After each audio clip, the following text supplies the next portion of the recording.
As we have been told, the Ruangwuta 4 is an air interdiction operation that is aimed at further degrading the capacity of the BHT elements that are in the northern fringes.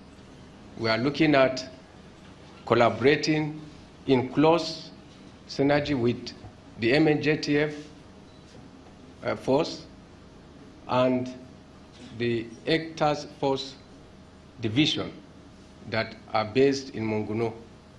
It's going to be a combined operation, but heavily coming in from the sky. We intend, if you recall, that about a month ago, 2 bases in our neighboring country, Niger, was attacked, and several fighting vehicles were carted away and brought in to the northern fringe. We are currently tracking these vehicles. We are going to rain fire on them and eliminate them. That is what they deserve, and that is what my force is going to do.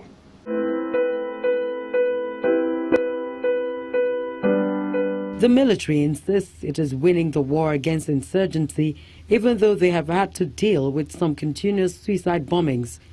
The Boko Haram remain callous and continue to indulge themselves in contemptible acts of suicide bombing, forcefully using the most vulnerable in our society, innocent young children, women, as IED couriers.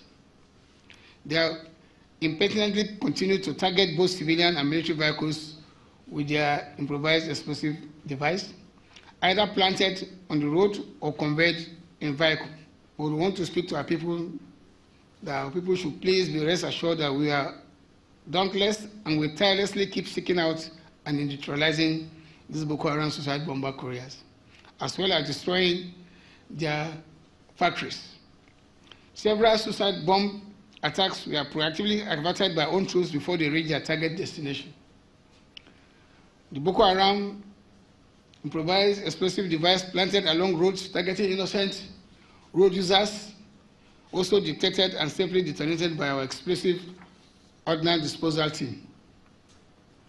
Let me mention just a few of these incidents along in this brief. On Tuesday, 9 January, our gallant troops deployed in Gambaru, Ngala, averted what would have been a very devastating suicide attack carried out by 3 female suicide bombers.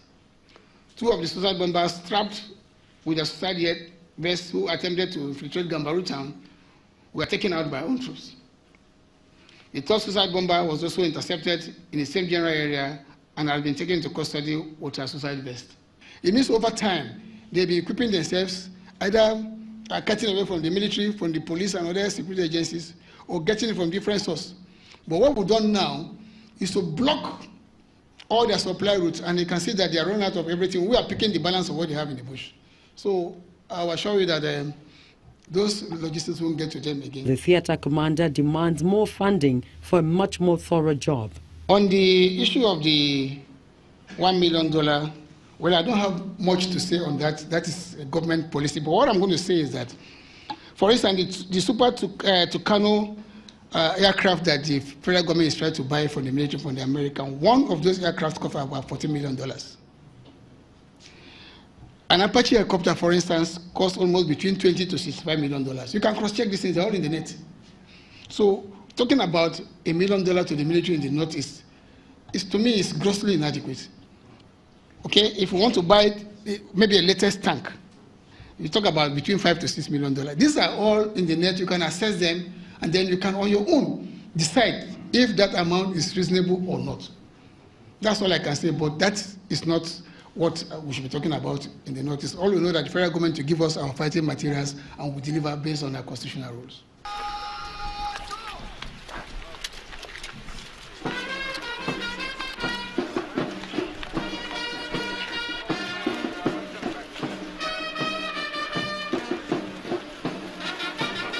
So this is an unmanned ground vehicle.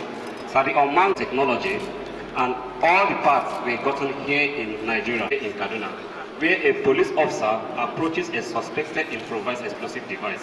On the process, the explosive detonated and the police officers lost his life.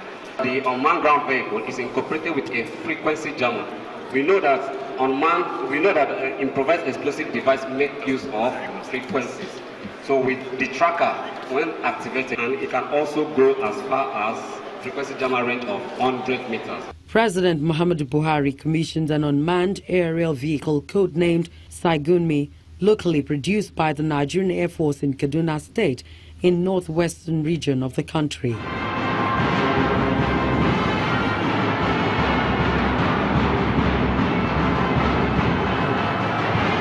The aerial vehicle will be used to intensify the fight against terrorism and other related crimes in the country.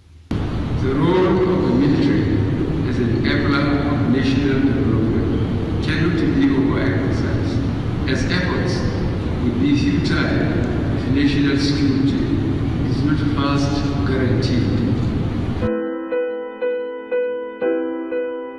In 2013, former President Goodluck Jonathan unveiled the prototype of what has been described as the first locally made unmanned aerial vehicle UAV in Kaduna State. According to the Air Force authorities, the completed UAV is christened Saikumi, which in Hausa language means gossip. What we have today is an aircraft that's at the cutting edge of aviation, and it's an aircraft that can be used for intelligence, surveillance, and reconnaissance. It has a capability of over 10 hours endurance, and has a mission radius of 100 kilometers.